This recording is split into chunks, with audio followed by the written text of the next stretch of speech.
What's going on, good people? Welcome back to Four Titles, One Truth. It's your boy, Tommy. That's Tommy. Yep. And I'm Lance. This Facts. one's all about the dreams we had when we first signed that contract. The military gave us opportunity, but it also tested every goal we had. And let's be honest, some of those dreams changed real quick after our initial training. All right, y'all. So let's talk about the ambition, the vision, and how far we've come today. Okay, what were your top 3 goals when you first joined the military? And where did they come from? All right, so my number one initial goal was to serve in the Army 4 years. Okay, get that. And get out, get that college, get out, and then go to college. Didn't work out so much, right? I stayed in 26 years past that. But once I got in basic, I knew I wanted to be a drill sergeant. Okay. I knew it without a doubt. I felt like that was it. It's goals. Yeah. And then the first sergeant that we had there was a cool dude, brother, boy. He was cool. Can't remember the name, but that joker, I mean, he was, you could see the confidence in him, and the drill sergeants, they jumped like we jumped for them, they jumped for him. So that was another goal that I absolutely wanted to be a first sergeant. So if you combine those three, those would be my first 3. Okay. After that, it gets more about where I was at certain times and what I wanted to do. Okay. So what about you? All right, but pretty similar. Do on the officers same have deal. goals? We always have goals. Sometimes we don't. My goal was to give me a Land Cruiser. That's what I wanted when I shit. came up. Oh, But you know the new one's I coming didn't have out. Land Cruiser money though. You seen the new one coming out? Yeah, them Oh. jokers are nice. Now you got They're some money. nice. Yeah. I don't want to spend it now though. That's the problem. You finally get some money. You I don't got wanna me a spend truck, it. so I'm good. But you yeah, really wanted a Land Cruiser, huh? I did, man. Bad. Not even knowing that you I can't was about to afford say, no go. damn Land Cruiser. Yeah, I wanted a Land Cruiser though. So when did that dream die? Pretty much when I said I got commissioned and I looked and I was like, oh no, I can't. That's more than what I make. Yeah, Let me look no. again. Yeah. No, that don't work. Corolla, and that's what I had, a Corolla. I mean, it's a Toyota, Yeah. I guess. So, but yeah, I wanted to come in after I got commissioned and do my time so I could my years so that I wouldn't have to be on reserve, because I didn't want to be a reserve Right. soldier. Nothing wrong with being reserve, but I wanted if I was coming on, I wanted to be active duty. Serve, and then after that it was, be a head nurse, specialize, get a specialty, and just see how far I could go. When did you think about lieutenant colonel and colonel? Probably not till I was probably a good captain. Oh, really? Okay. Into it, because at that time, because usually the way that a lot of us look at the thing is that if we are when we hit that 10-year mark, we're either getting in or out. Same So way on then, the list is yeah. So when you hit that 10, after you hit that 10-year mark, Mm. it was okay. We going. What can we do? Yeah, we going for the goal. We gonna see how much we can get, out of this. So probably around that time, we start looking and see, okay, what the jobs, what I'm, where I'm at, and a lot of that, a lot of things that I think I might have wanted to do, being a dual military couple, with my wife being a medical service corps, and some of the different things that they had to do to be competitive, didn't gel up a lot of times with some of the That you would. some of the nicety things that I might have, places that I might have wanted to go that might have been a more, I would call it, high profile job, So I had to learn how to wherever we would have go to Fort Irwin. I'm about to work this so I can make my stuff look good, be competitive, and do all of that stuff. But yeah, probably at that 10-year mark, which I was probably like a almost, yeah, mid-level, or senior captain, actually. Uh, so start looking at, okay, major, lieutenant colonel, and then if I made colonel, that was just going to be Cream. icing on the, yeah, that was going Yeah. to be icing on the cake, because I Okay. wasn't, because we were always taught, I don't know, good or bad, that if we made lieutenant colonel, then we had a success. That would be Yeah. considered a successful career in the Army, not just Yeah. on the medical side or anything like that. Because believe it or not, we're not the same. I mean, we're not the same as the surgeons. The surgeons get promoted a lot quicker and a lot sooner than everybody. Nurses and a lot of the other professions and specialties, because they're trying to, Keep them. yeah, keep those guys in, and in order to keep them, they have to bonus them up and uh, give them some rank and all of those things like that, so that they'll stay in. So trying to look and see where I needed to be in order to be successful, and which sacrifices that were gonna have to be made, on both sides. So I'm shaking my head because I got beef with surgeons, and I also have beef with helicopter pilots, but much less than I have with surgeons. That's a whole nother story. So same with us. Once you make sergeant first class, that's when you're saying, okay, you had a pretty good career. And then I never really thought about sergeant major until I made master sergeant, okay. because I always thought about first sergeant. Yeah, I mean that was, Yeah. lieutenant colonel. I mean, when I made lieutenant colonel, and then I was having a good run, Mm-hmm. I was like, Maybe. yeah, and you see some of the, and everybody does it. It's okay. You see folks that get picked up, If and you they think did about it. folks that did it, that had it before, and you're like, Yeah. I think I could do that. I think I'm pretty good. And you start looking at pay attention to your ORB Mm-hmm. and your things like that, so that you can say, am I competitive? Am I not? Ask somebody. Say, do I have a competitive record? Right. Do I have a competitive record? So And the ORB is an officer's records brief. brief, yeah, And then the ERB is enlisted listed. records Yeah. brief. And it's basically, it basically details your career. It's something that stays at headquarters, and it tracks your career. Yeah, your assignments, your Everything. education, your Yeah, awards, yeah. your Your deployment, specialties, all of that, everything. Yeah. everything on there. And I also say this, I wanted to be a drill sergeant as soon as possible. Mm. And boy, that was funny. that path was funny. And I'll tell you in a second. But so did your goals shift over time? Yeah. And if so, Yes. what changed them? Yes. I mean, life, and Life be life. and marriage, and I mean things that you don't. I mean, you can put down on paper the perfect scenario, or schedule, and all of that stuff, but you get a monkey wrench in something, and it's like, oh, Murphy okay, is a mother sucker. need to do this. So yeah, I mean, it was just like, again, and being a dual military couple also changed things, because you don't know what you don't know. True. And I didn't. I mean, we weren't thinking that. We were just thinking we were both medical, so we should be able to go to the same places. Not thinking about The jobs. specifics. Yeah, Yeah. the things that, Yeah. and that's part of just being young, Yeah. and not knowing, and just Well, and that naive was to fine. the Army. You Yeah, gotta I mean, learn it. Yeah. and that was fine. And again, like I said, like I was saying before, it's like we just adjusted. It was just, we need to do.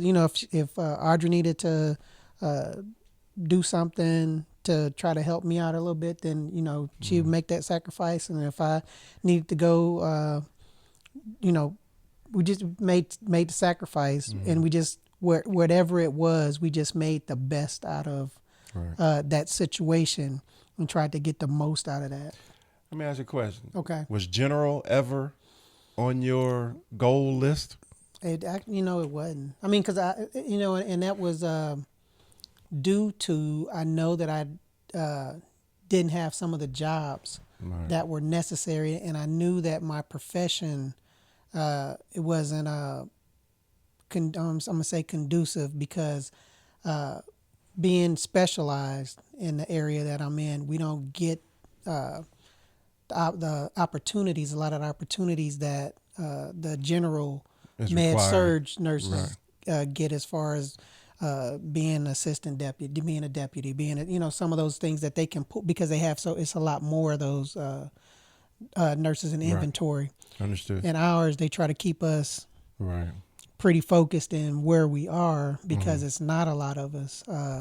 And that, so realistically, no. Okay. I mean, is it something that, again, if I would have had the opportunity, which I think that anybody that cares or gives a damn or is a good, effective leader can get to that And point. striving every day. Yeah, I mean, so, but it wasn't something that I was like, man, I wish I would have been a judge. I wanted to be. So, Okay. I mean, but that's something that just early on, I mean, early on in my field grade years, I knew I knew already Yeah, that you didn't I just punch wasn't, I Yeah. wasn't clicking those, checking those boxes that Right. needed to be checked. So, Okay. Yeah, and that's something I know I can speak on a little more on what he was saying, that there's a certain path you have to travel to get to the top of your ranks. And if you don't travel those paths, check those blocks, then there are levels that you can never reach. yeah, you're not going to be competitive on the boards Right, for those, exactly. because it's just things that they want to see and want folks to have. And you can't compare Yeah. to somebody else's career if they've checked that block and you haven't. Right. Because it's basically a requirement. Right. Same thing like in my job, transportation. Being a first sergeant when I was in was huge, right? It was a huge requirement. And if you didn't have it, then that's one of them blocks that you didn't check. Also, early in my career, being a drill sergeant was a huge check that you had to have, and those were the things that set you up to make it to the Right. top of the rank. So, did my goals shift? 100%. Okay. Because you, like you said, you don't know what you don't know. You know, when you're a bright-eyed, fresh-faced soldier, you're dreaming of the world, but not realizing your world's a lot more narrow. Yeah. So, did it change with me going to college? It changed in my time it took me to get in Right. and through college, right? Because it was way more spread out than I expected it to be. The thing about the drill sergeant is when I left the basic training, I knew exactly what I needed to be a drill sergeant. Okay. Because I had talked to the drill sergeants. And one requirement was I had to be an E5 promotable. Okay. And two, I had to have a clean background. Okay. So I was like, I can do that, right? And so, as I've talked before, it took me almost 6 years to make E5. Yeah, because You blew up after that, it though. was the cutoff scores, and it was me not doing enough. Okay. I was more focused on being a great soldier and not focused enough on correspondence courses and college, enough college to get my points up. So that got put on hold, but then I made Sergeant E5 and got my promotable status. That was at 6 years. No, that was at 5 years, 6 years. Okay. Yeah, 5 years I made E5. Then I got my promotable status, and I was like, finally. So I reached out, had the first sergeant call DA, and DA was like, no, you got to be a staff sergeant. I was like, you son of a. So I'm like, okay, but guess what? I made the cutoff score like 4 months later for staff sergeant. And I'm like, oh, Lord. Called branch. And I had to do a year in service, right? Or a year in time and rank. Goodness and gracious. great. Yeah, so I made it. And then I called them back, and they was like, well, we don't really want young staff sergeants. We prefer them now to be at a platoon sergeant level. To have you been in platoon sergeant? I was like, yeah, I have. It's like, yeah, but you don't have enough time. I'm like, you son of. So I'm like, oh my goodness. And then I come back from Korea. I'm E6 promotable. Go back to the academy, and then I get selected for Sergeant First Class. I think a few weeks later, or months later, and then all of a sudden, hey, you want to be a drill Drill sergeant? sergeant. You dirty dog! So it went from my dream. It took me 11 years, 11 Mm. years, 11 or 12 years to be a drill sergeant. So that was pretty funny, the path that I took to get there. But my goals absolutely shifted. My drill sergeant got pushed 11 or 12 years. I can't remember right now. Then, 13 years. I'm sorry, 13 years. And then first sergeant got pushed because I slowly progressed. Like I said, I went from E1 to E2 on time. That's private to private 2. Then I went from private 2 to private 3, PF, private first class on time, which was a year in time. And then I went from PFC, private first class, to specialist in 24 months. I didn't make none of those early. Then I went from, it took 3.5 years to make E5 after that. And then from E5, it took a year to make E6. And from E6, it took 18 months to make E7. So I went from That's slow crazy. motion to finally blah, blah, blah. Yeah, that's crazy. And my career was crazy. And then I slowed down on E8. And then I slowed down on E9. Okay. Yeah, I spent my longest years as one rank was a combination of E8 and E9. Okay. So I wanted to be a command sergeant major. Okay. Right, but I didn't get selected to. So you go from E8 master sergeant, first sergeant to sergeant major, Okay.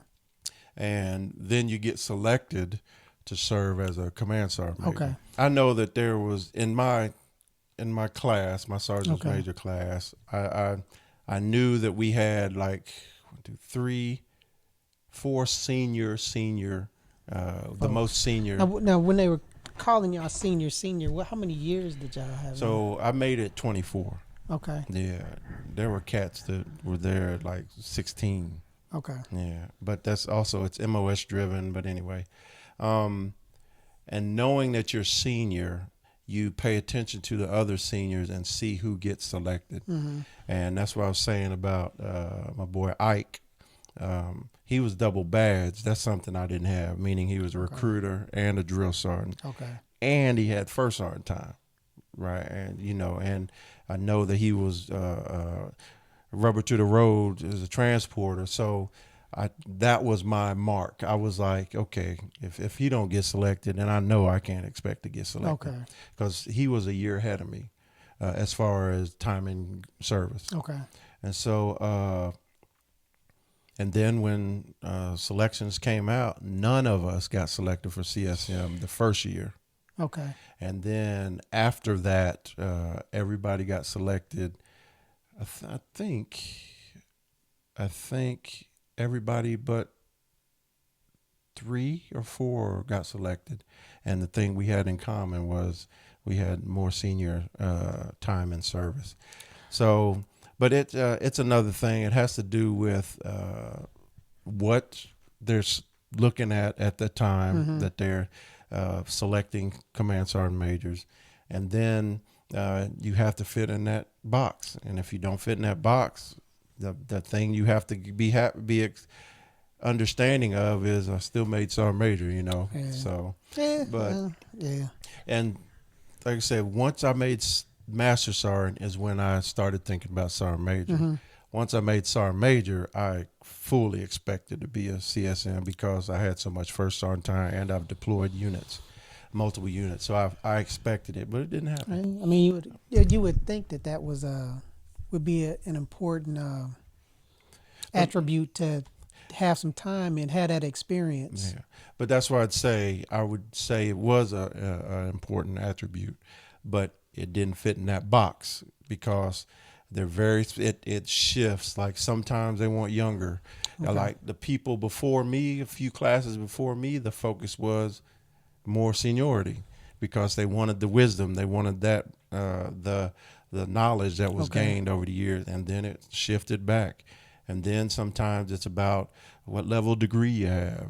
You know, that could be the thing that knocks you out the Wow. box, or it could be, have you deployed, and when you deployed, what did you do What'd when you you do? deployed? So it's also based off of, broken down by MOS, military occupational specialty. So if you're 88, you can't expect the same numbers as a 11 Bravo, which is infantry, because the numbers don't They have a match. lot more. Yeah, there's a Yeah. lot more infantry than Yeah. Okay. 88s. Yep. And then Understand. also when you're 88, which is transportation, you're also on the world of logistics. So now you're competing against Those guys. Okay. the 92s and all that stuff. So it's a thing that all you can do is check the block on what uh, is in front of you, Right. with the mentors that you have and the leadership you have, and then once you get there, you get closer. You say, well, what else I got to do? Yeah, I mean, it's And then fate. go Yeah, from I there. understand. Yeah. It's fate after that. A lot Yeah. of times, once you check all the boxes, Yeah. and you, I mean, you just have to be like, I did what I could do. Absolutely. And boxes, you don't check boxes at the same rate, Mm-hmm. you know. So, but it's one of those things to where, just like with general, if you make it to that far, but you don't make it that final step, you know, it's one of those things to where you have to look into yourself and see that, is it a failure, or is it just a situation? It's not. I mean, Yeah. because we got friends that should have. I mean, feel like should have been picked up Right. for General. general, but didn't get picked up, and it's like, what in the hell are they looking? You know, what do they want? What Yeah. are they looking for? So it's a It's like I said, little bit it's of a luck. moment thing. Yeah, Yeah. little bit of luck, a little bit of being in the right place, a little bit of having a right MOS and A little bit of recognition. There's a recognition. whole bunch of Yeah, stuff I mean, that it's goes yeah, into so it. Yeah. it's just some stuff in there, but Yeah. it's not a. Yeah, I mean, I don't think that it was a failure Well, I do. in a career or Yeah. So I see it as a falling short, but I don't see it as a failure. And the only reason I say that, missed opportunity. absolutely, that's why I Yeah. say it, because I felt I brought a lot, and Yeah. I could have. Yeah, I mean, that's what I said. I could have. I could have saw you. I mean, Yeah. I see you. I see you as a CSM. So yeah, my goals shifted, and what changed my goals is just like you said, life, man, or things or moments. Yeah. You know, I didn't get promoted as fast as I thought I was going to initially. I didn't get the truly hard jobs that I wanted initially. You know, Yeah, so that's hard, like man. it took me a while to get a first sergeant seat, because I wasn't in transportation specific units. Like I was in a signal brigade, right? And so the sergeant major was very seriously considering, but I didn't get because he had his own E8s. Yes, you know? yeah. So, but the good news is that sent me to Campbell, the pride of the 18th Airborne Corps. You know what I mean? So, but you know, it worked out in its own way. And like I said, I'm proud of my career. Good. So what was one dream you had that didn't come true? Ooh, one dream I had that didn't come true. It was an evolving dream, but it would be CSM. Okay. How'd that make you feel?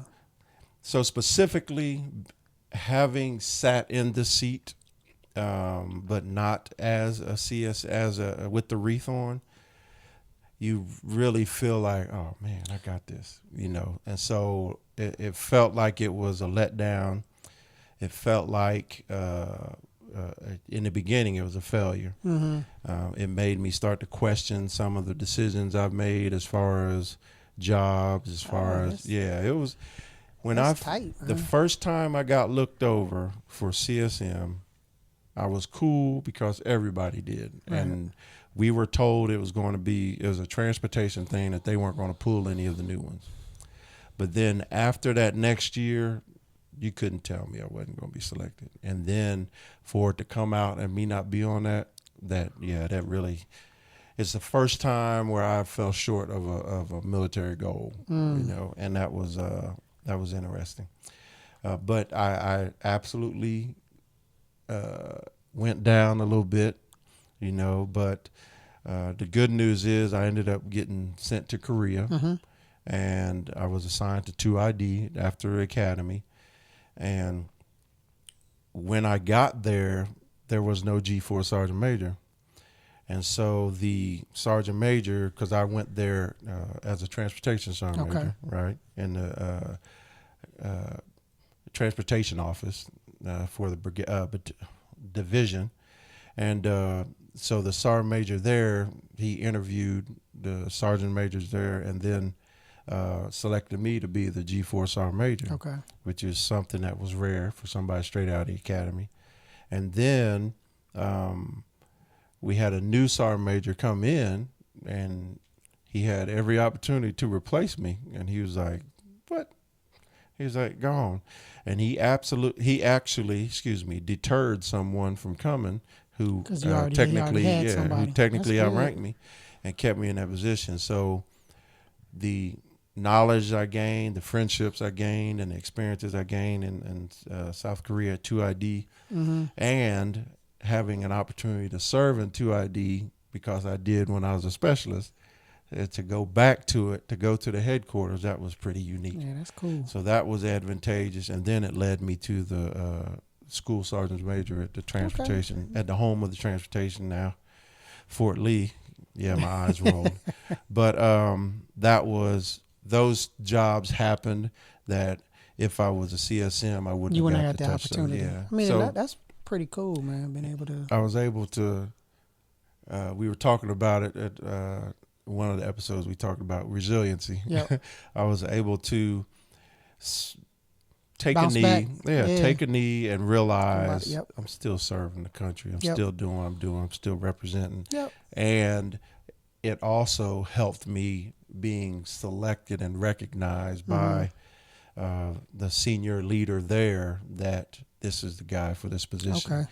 And my second term my second year as the G4 Sergeant Major, well, in the first and second term, I had 4 Sergeant Majors working under me, you know what I'm saying? So, and to feel that confidence, that built my confidence and that put me back in a position where I'm like, okay, even if I didn't get selected, I still feel worthy to wear the star, All right. That's an honest moment. I don't think I've ever told anybody that. Hey, thank you. Yeah. Thank you. Just keep it between me and you. All right, I will. Nobody will know. So bottom line is now I feel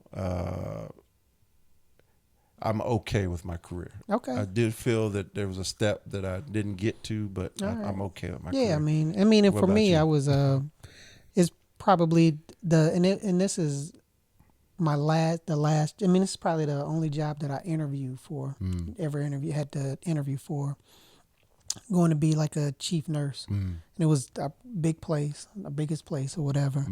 And had a good interview. Knew the folks on the thing. I mean, they knew I'd been a colonel for about 5 years. Yeah. So that was that's can end my career doing that. That would be great. Made sense. Going to the hospital, and got a phone call from them, and they say, "Well, I mean, you would be great for the job, but we really need you to come and do this." I was like, it's especially when it's something that you've done already. Right. The job you went back to. I went back to something that I've done already. It's like I don't. That was your last job here? And it was just one of those where it was like, you know what? Okay. Yeah.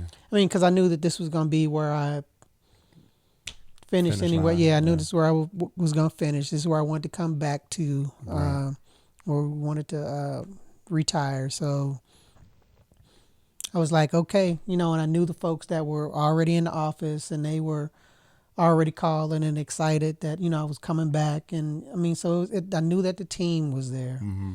so it was like, okay, let's go and try to turn this around, because I love the people that were there, Mm-hmm. want them to do well, want to do what we can for the for the community and the city and stuff. So I was like, okay, but I was disappointed Yeah. because I felt like I can't It catch a made break. sense. Yeah, Yeah. can't catch a break. Yeah. I've done everything that supposed to do, needed to do, Right. and but Yeah. I was good. I was Yeah. good with it. So Okay. So hey, resiliency. yes, Yeah, because I'm yes, telling you, resiliency ain't just bouncing back when someone passes away or you have a mm-mm, bad day. It's literally being able to maintain the focus and the fire yep, when you're when you're disappointed in our cases, but you still have to serve. yep, You still got time to serve. So yep. And you want to do your best. absolutely, then that's the Yep. rebound. So, what role did mentorship or leadership play in helping you achieve your goals? Um, just watching and listening, and just folks giving you good advice. Is like, hey, that's where you going next, or what you doing next. Hey, you might want to do this, or it's like, okay, I mean, we'll see what we can do. Mm-hmm. Because a lot of certain things are just out of your hands, as far Yeah, as like when you get to your next assignment, yeah. if they have a whatever, another person already in that position, You you're not diverted. going to take them. Yeah, you're not Yeah. going to take them right out to put you right in. So, I mean, a lot of instances you have to kind of wait your turn, or wait it out for a second, or see if see what other opportunities are there to get the equivalent job. Because same thing you I was know. talking about, the hard jobs, and sometimes you got to try to finagle those so that you are. I mean, because you want to be. I mean, you want to make yourself as competitive as you can, Yeah. so that whenever your records and your stuff goes to the board, that you can say, I done what I done Yes. what I could do, Yes. and just let them go And from there. So, yeah, we faded but somebody yeah, I mean, else's hand. it plays a role. I mean, I think it played a role as far as just giving it some good advice where needed, because you don't know everything, don't know where you should be headed. But again, and a lot of stuff was just and I went leadership, allowing me to be more creative with different jobs and job titles and responsibilities. Right. Giving me me talking to them, and them giving me those Expanding things. your Yeah, yeah. so that I could, Be competitive. yeah, that can write up your stuff, so that you look like, okay, yes, they are. He is capable Right. of serving at this Mm-hmm. level, or whatnot. Yeah. So it makes a difference, because I could have had leaders that were like, nah, Didn't care. we don't just do this Yeah. staff, and you just if you get staffed all the way down your thing, then it's You're not a making done. crime. Yeah, it's just done. It's not gonna happen for you. Yeah, it's the same with me. It's less mentorship, long term, but more on the spot leadership and on the spot mentorship.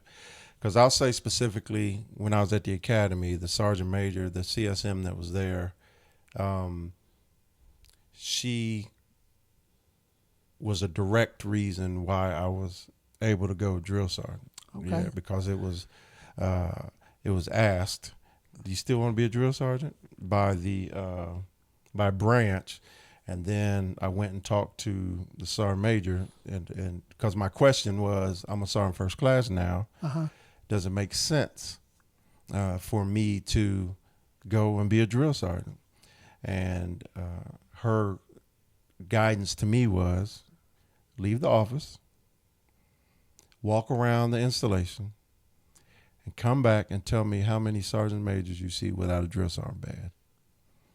And I did. I walked around. I didn't overly do it, but I came back later that afternoon and I was like, 0. And she was like, "There's your answer." There it And I was is. like, "Okay."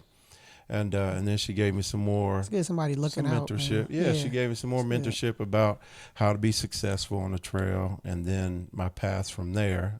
That was one strong example. And then another example was when I made it to Campbell, Fort Campbell. It was my first time.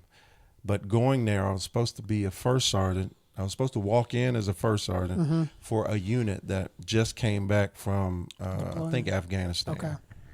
And so I was supposed to walk in, take over the rear detachment, which are the people that are left that didn't deploy. Right. And then when they came back, I was supposed to right seat and then take over. But they had some leadership issues downrange. And so the rear detachment sergeant major, who was a staff sergeant major at the time, he was the S1. Okay. And he was like, no, we're not going to put you in that situation. He's like, because that's a mess. Already. Yeah. So I arrived at Fort Campbell thinking I'm about to get my diamond, which would be a first sergeant rank. And that was no longer available. And then all the other seats were full. So they ended up putting me up the senior truck master, which is something I didn't get to touch.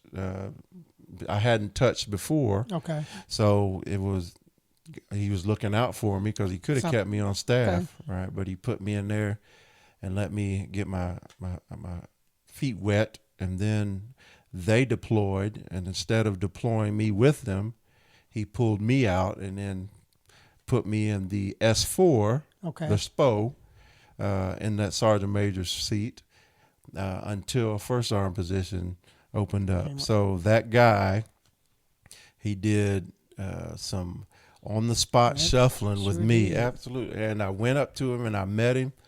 And he started to like me when I shook his hand and I didn't take myself too seriously.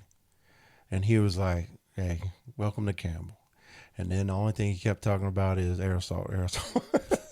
So, because I wasn't air assault yet. And so that was, they weren't forever mentors, but those are two situations where leaders that were in those positions took a moment and mentored me through a situation. I think your leaders can do that. Because I feel like I did. I feel like I wasn't somebody's mentor from. But while they were there, I was given as much advice and everything. Them. Try to help those folks out. And that's what I tried. I really tried. The hardest thing about senior leadership for me in the operational Army is the fact that you really have to be cognizant of or aware of the skills of your subordinate leaders. And if you ever get in a situation where you find out that their skill set is not up to par, it's going to be a nightmare for everybody involved. And if you have the fire in you to fix that, they're not going to like you because you have to hold their feet to the fire of what they think they're supposed to do, but you also have to hold their feet to the fire about what they don't know.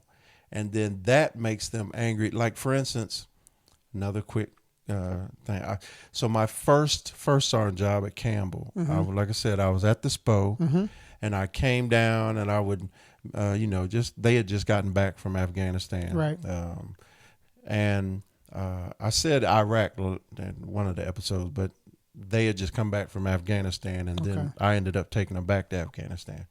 But I came back and then I sat down with the platoon sergeants, which are my immediate subordinates, right, to me. And I asked them a basic question, right, about NCOERs. I was like, I just wanted to find out about where you are.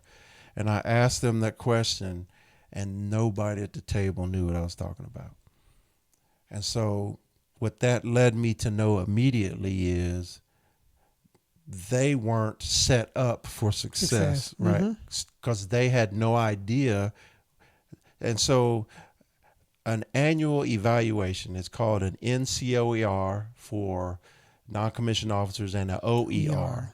So it's Officer O, enlisted NC. Review. Yeah. I'm messing that up.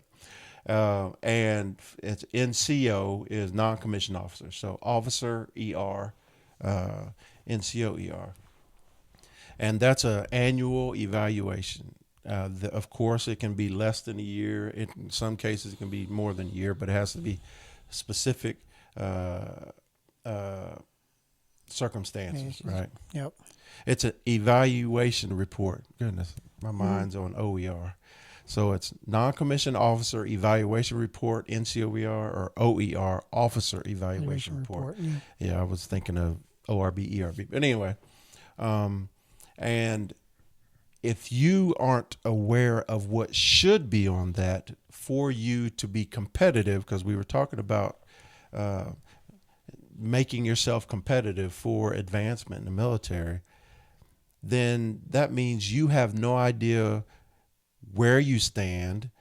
You weren't led to know where you stand. And also, you're not even sure, have no idea if you're competitive for advancement. Yep.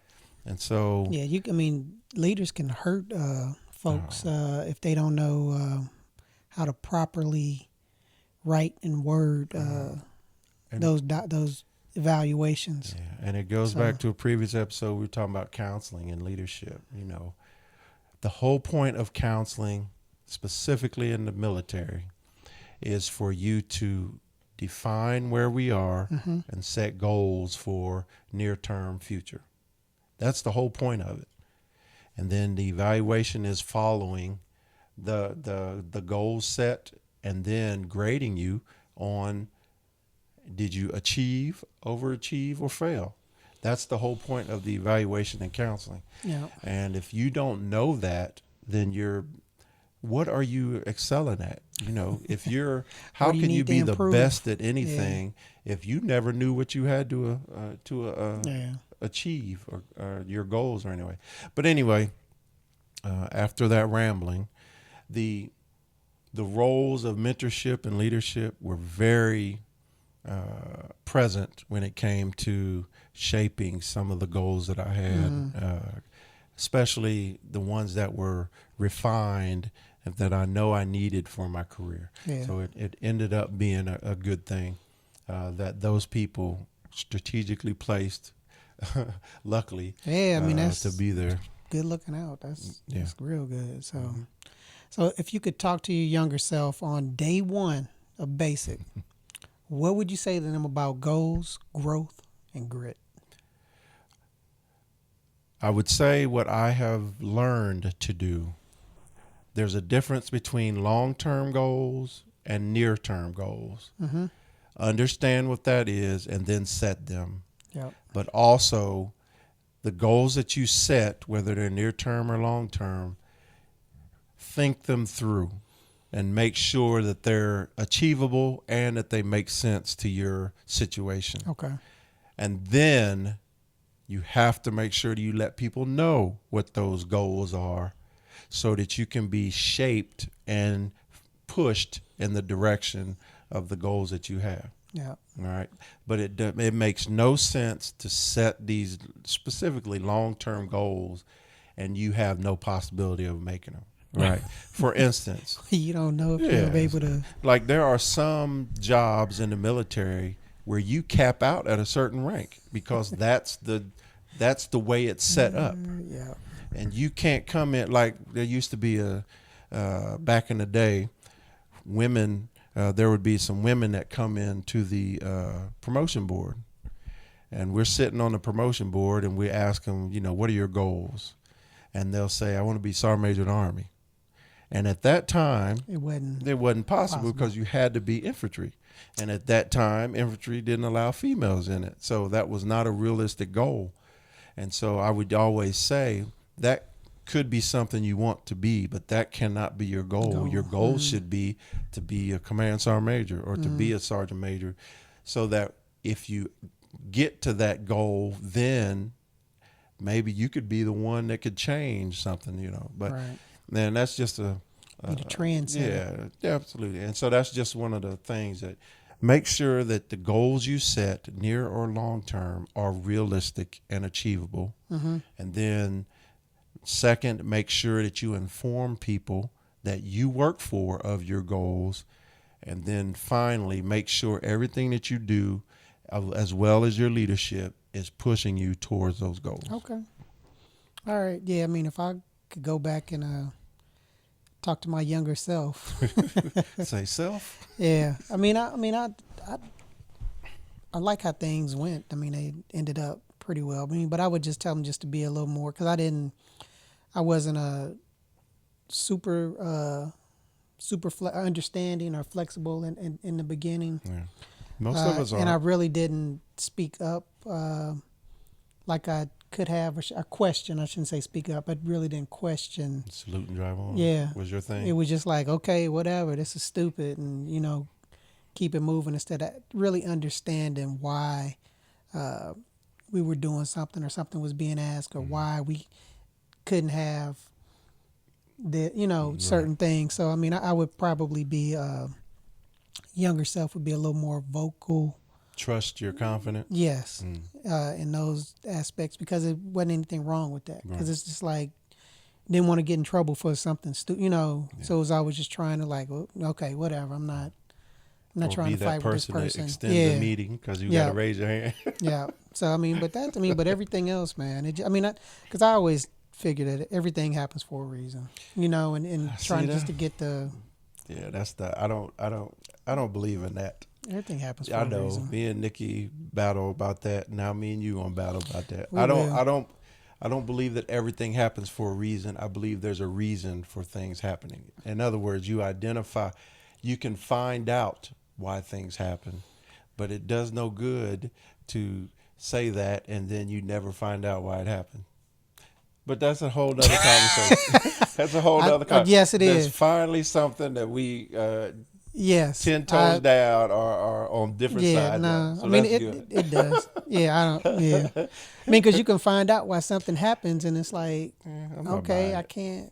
So anyway. Yeah. Everything happens for a reason. Let me wrap this up, because he's going off on some madness. We were just kids, fresh-faced, with dreams, and newly issued duffel bags filled to the rim. And now we're men with stories, brass and stripes. Yeah. And still have those duffel bags. Facts. What do you say? We have the Foot Lockers and the duffel bags. Yep. I Tough boxes. absolutely have one of my original duffel bags. Yep. Yeah, I could tell you. So some goals came true, others didn't. Yep. But the bottom line is I evolved, and my focus evolved, and That's I ended important. up reaching a goal and an end state that led to an honorable career. Yeah, to a successful career, yeah. But either way, every step shaped the way we became us, or who we became. Who we are, yeah. And to the young soldiers out there, dream big. Oh, please. Stay grounded, please. And keep pushing. Please. I can honestly tell you, your career is what you make it. Listen to me. Your career is what you make it. Preach. All right? Preach. You can't expect someone to point you in the right direction and then everybody else to keep you in that direction. Yeah. You have to know what direction you want to go. And you have to make your goals known in order to get those opportunities. So, can you say that one more time? You have to let your goals known. Let somebody know what you want to do. And I'm telling you that I appreciated that whenever somebody told me that they wanted to do this, and I'd be like, okay, let me see how we can get you there, or I could tell them, you need to do this first before you do that. But it's not it's not out of the question, but it's some steps that you can't jump from 1 to 5. You need to do 2, 3, and 4, and that's doable, to get to 5. But let somebody know what you want to do, and then they can help you out. And any job, not just the military, your career is what you make it. Yep. In other words, are you willing to put the energy in? Are you willing to ask the right questions? Are you willing to go to the different training that's needed? Are you willing to sacrifice family and friends Time, to weekend achieve, time yes, to do some to stuff. achieve that? If you are, then the world is yours. Yeah. If you're not, then readjust your goals so that so you're not out there flapping in the wind trying to be, we'll say in military, a 4-star general. It's okay being a captain Yep. or major That's and what you want to getting do. out the military, Yep. retiring and having a successful career and building on that. And now you're making $300,000 a year in the civilian world. That's okay. So make sure your goals are known and make sure you know what is required. That's right. To reach those goals.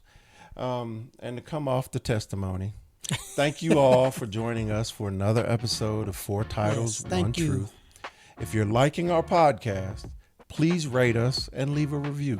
Yep. Also, you can follow us on Instagram What? and on TikTok. What? And you can even watch us on the on our YouTube channel Not the YouTube. at Four Titles, One Truth. Four Titles, One Truth. Hey, and y'all please share this episode with someone that could use a motivation. So, as always, what we say, see you next time, see you next episode, and let's keep the conversation going, y'all. There it is. All right. Holla.